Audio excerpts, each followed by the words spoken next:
It's been quite some time since President Moon Jae-in proposed amending the Constitution. The National Assembly had until today to have it ready for the people to decide on the possible revision.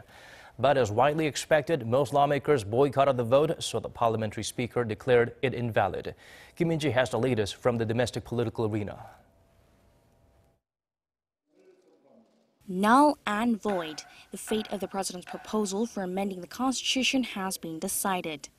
Opposition parties boycotted the vote during a plenary session on Thursday, resulting in a lack of a quorum.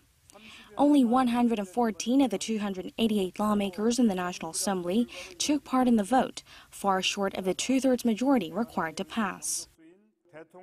Although the president's proposal has been turned down, progress is still being made at the National Assembly.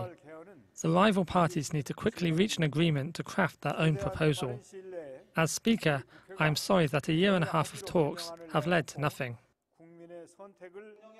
Thursday was the legal deadline for Parliament to vote on the president's proposal, as the Constitution stipulates that a vote be held within 60 days after the bill is put forward. President Moon Jae-in submitted his proposal on March 26th.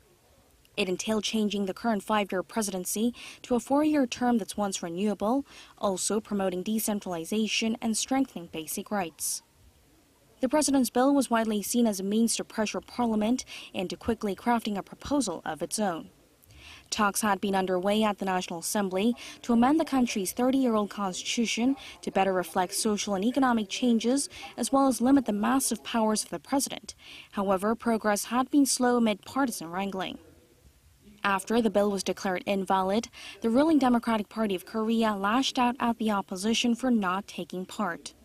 It pointed out that enough time was given to the National Assembly to craft its own proposal, and that to hold a referendum alongside the local elections in June was a promise made to the people.